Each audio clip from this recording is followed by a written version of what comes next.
I'm talking about Logan Paul and Floyd Mayweather. Damn. Who's the A side? He called me out, so he got to come to my world. Floyd Mayweather is strapping on the gloves to fight Logan Paul. I'm going for the win. Yeah, I'm not fully convinced I'll spend the $19.95 on Sky Box Office this weekend for Floyd Mayweather against Logan Paul. There's a lot going on in the world of boxing at the moment. To talk about that fight exhibition that's happening at the weekend, and also Eddie Hearn's move away from Sky Sports, I'm joined by the Telegraph's boxing correspondent Gareth A Davies. Evening, Gareth. Good evening, Mr. Murphy. These boxing exhibitions are as old as time itself, and I presume they've always had the same conversation around them as to how damaging or how beneficial they are for the sport. Which is it? Don't be a grouch. Pay your $19.99 and have a bit of fun, I say. I mean, I'm watching it because it's part of my profession. If I was a punter and I was a fan of Logan Paul, I'd probably watch it just in case, in the infinitesimal chance that he does pull off one of the most extraordinary underdog victories of all time. Look, it doesn't do a great deal for boxing. It's not a boxing match. It's a guy with an 0-1 record. Let's be clear about this. Logan Paul did a little bit of wrestling at college or high school, and he's 0-1 in the boxing ring. So I was there when he fought KSI. It was like a fight in a school playground with Justin Bieber jumping up and down in front of me, Lil Wayne and his crew kind of like throwing their hats in the air against a 50-0 boxer. As you know, his 50th fight was against the notorious Conor McGregor, which kind of was, I think, credible in a sense, because at mixed martial arts and boxing came together for an extraordinary event between two amazing marketeers, both at the height of their fame, popularity, and technical ability in their sports. Floyd Mayweather's a multiple world champion, a master, a magician in the ring, an all-time great already. So it is an exhibition, and it's a smaller man in Floyd Mayweather, probably 30 pounds lighter than Logan Paul. He's 5-6 inches taller, but it's as a boxing match, in terms of matching it, if you're a matchmaker, it's a joke. As a spectacle, it'll be a lot of fun. Takes me back to, when was it, the 1920s, when Jack Johnson, the first African-American heavyweight champion of the world, Nathan, went on a European tour and fought a guy called Arthur Craven, who was the nephew of Oscar Wilde and a Dadaist and a self-publicist. But he was the French light heavyweight champion at the world.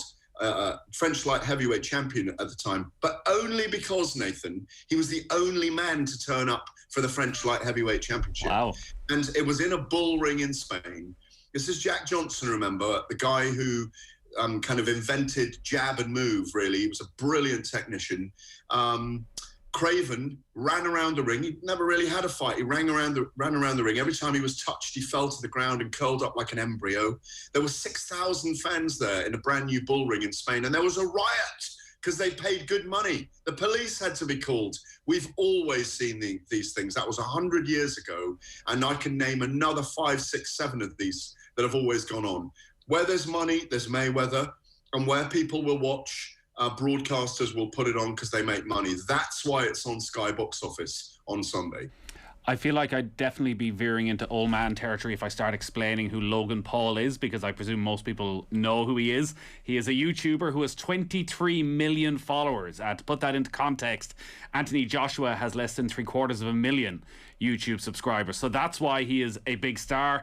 He is appealing to a demographic that maybe boxing sometimes struggles to get to, but he is going head to head with arguably the greatest fighter of his generation in Floyd Mayweather. Mayweather says this is a legalised bank robbery. Why wouldn't he take the cash? It does seem, and again, tell me how much of this is an act, it does seem as though Logan Paul has got under his skin a little bit. Well, look, Floyd is a very sensitive character. He's surrounded himself by a massive entourage. We know what Floyd's like. His cap was nicked the other day and he was going to kill the guy for it. Well, I mean, that's not a big reason to kill a man because he's stolen your cap. Much as the cap's probably worth several $1,000s because it's Mayweather's cap. So look, it's drama, it's theatre, it's glamour and glitz. Like you say, 25 odd million YouTube subscribers for Logan Paul is same as his brother Jake Paul, who signed a fight contract with Showtime in America and is going to fight Tyron Woodley, the former UFC welterweight champion, in a boxing match. I think it's in August, if I remember rightly. It only needs 10% of his subscribers to get 2.3 million buys that generate $70-odd million. This is the easiest money and the least risk Floyd will ever take in his fight career. Is any of this damaging Floyd Mayweather's reputation, his legacy? Well, no, it's not, because his legacy is set. As I said, there's no question that he's a Hall of Famer and an all-time great. If he got beaten, it would damage his legacy, because people would say, there goes you, Floyd, you silly boy, you know, you silly man. But he won't get beat. I cannot see him getting beaten. He's too adept at avoiding punches being thrown in. But does this taint his legacy? No. He is the money guy. That's why he's doing this. He's doing it for the money, and he's doing it to show, let's say, a YouTube generation what a real boxer is and what a real kind of professor of the ring looks like.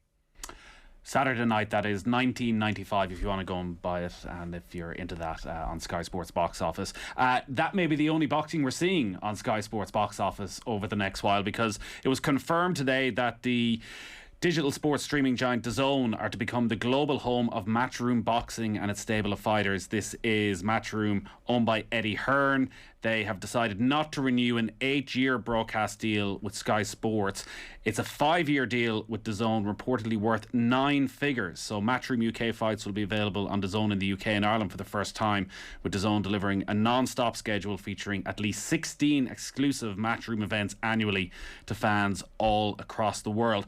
This had been in the pipeline for quite a while. From a practical point of view, in this part of the world, we've got into a routine over the last 6-7 years of once a month, once every 6 weeks, Eddie Hearn putting on a big show, and people have got into the habit of spending the €20. What does this mean for Sky Sports Boxing? Well, I mean, they will talk to all the major promoters in the world. Wasserman Boxing's just been put together with the help of Kala and Nissa Sauerland of Sauerland Promotions.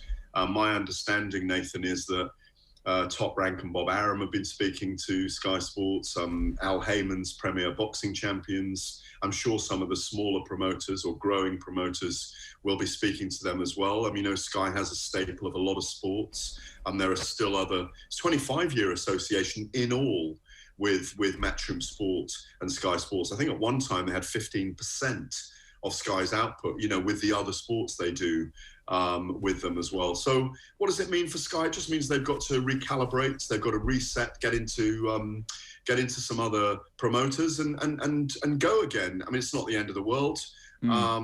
You know, Frank Warren's with BT Sport. If he had been available, maybe he would have brought his Queensbury Promotions stable over.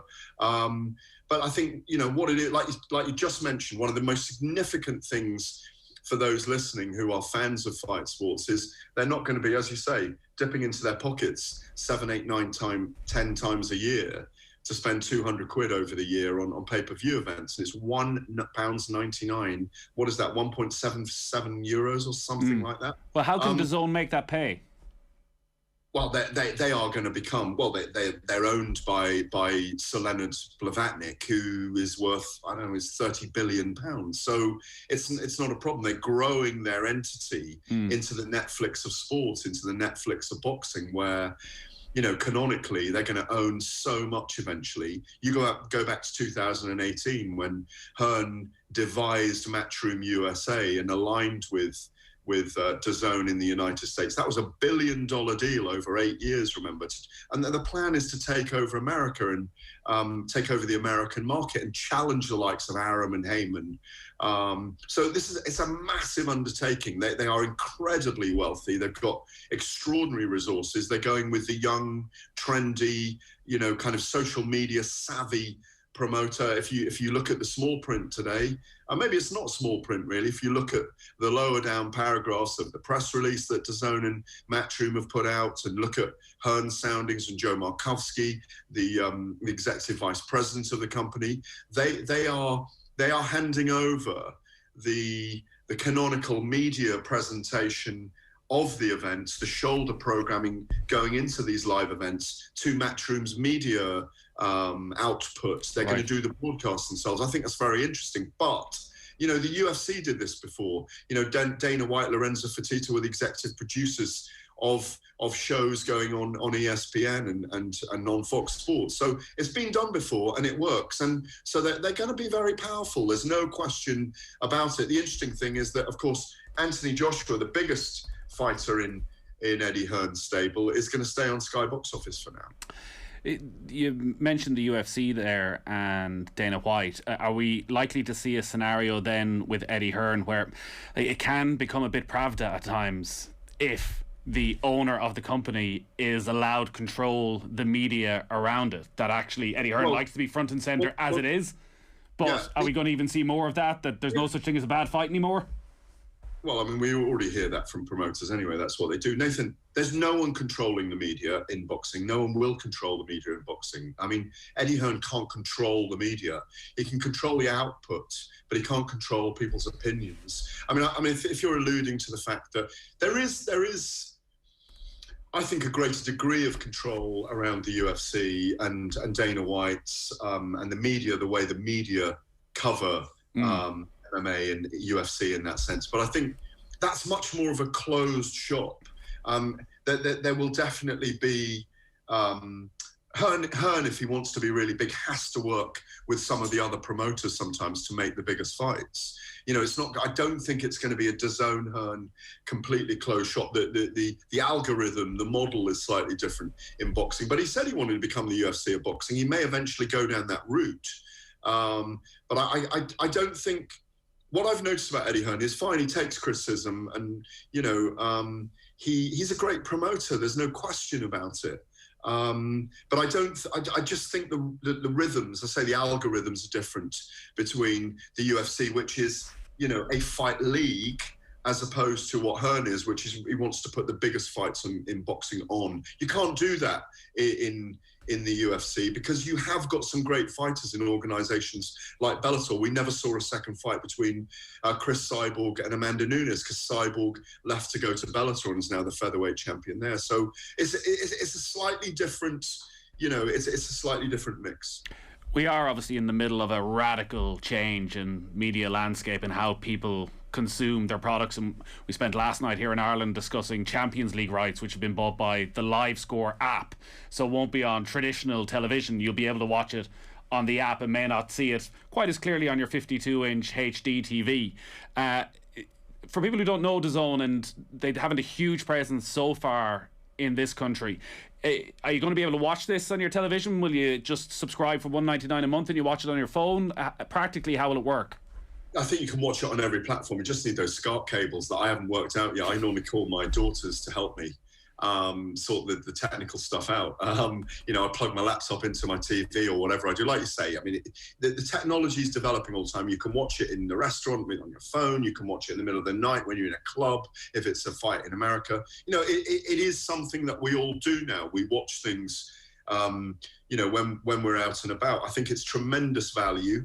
And I think, you know, that bigger question you asked a couple of questions ago about, you know, how big can they get and how are they going to make money doing this? They are going to get football rights eventually. They're going to get Premier League rights. They're going to get Champions League rights. And once they do that and they bring in millions of subscribers, it will actually help boxing because those fans coming in to watch soccer, you know, and there are millions and millions and millions of them out there, you know, that it will bring more kind of fans to boxing and get them to witness it. So you don't see the issue. That was one of the questions I was going to ask about what Sky Sports do, where you're sitting down to watch Liverpool Manchester United on a Sunday and they'll be talking and promoting the pay-per-view event the following weekend, and every pub in the UK you walk in has Sky Sports News on in the background, and that constant week-long promo that's getting the more casual fan and getting them excited.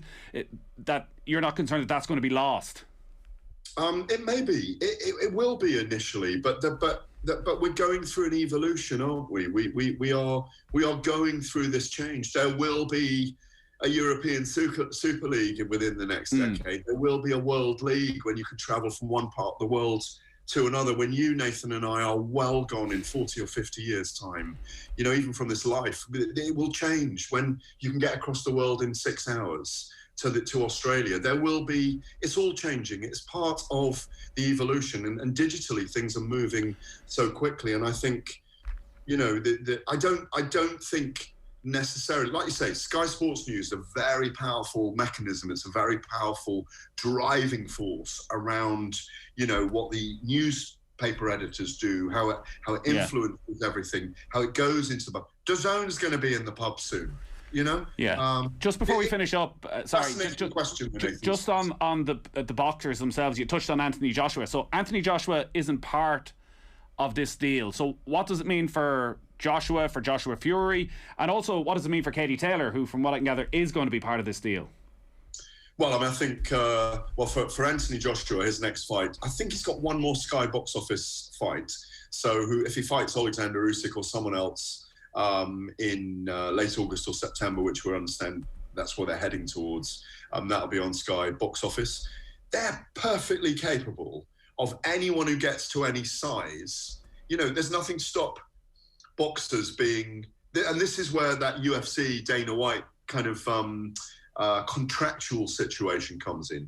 If you're a big name, this may actually help you, because you can be on DAZN as you're growing, but maybe you will then go to Sky box office on a pay-per-view. And let's not forget, it's $1.99 on DAZN now. And as we all know, we pay our monthly bills for things that we forget about, that we sign up for years and years, and it tickles up to $7.99 and $9.99. It will eventually go up. So the landscape is going to change. As I say, it's an evolution. It's a sliding scale. It's very cheap at the moment. And I would urge fans to take it. I mean, I do the odd thing for them. Like, you know, I've done some deep interviews with Anthony Joshua for them called Off the Cuff. I did one with Billy Joe Saunders. They've got some fantastic people working behind the scenes. You know, everyone I've met there is very dynamic. And I think it's just going to be a very interesting journey. Gareth, great to talk to you as always. Absolute pleasure, my friend. Gareth A Davies there. We're going to take a quick break. Off the ball on News Talk. Save on your payments processing costs with Elevon, with free monthly card terminal rental and your funds in your account next day. Take payments securely and safely with Elevon. Find out more at elevon.ie. T&Cs apply. Elevon Financial Services, trading as Elevon Merchant Services, is regulated by the Central Bank of Ireland.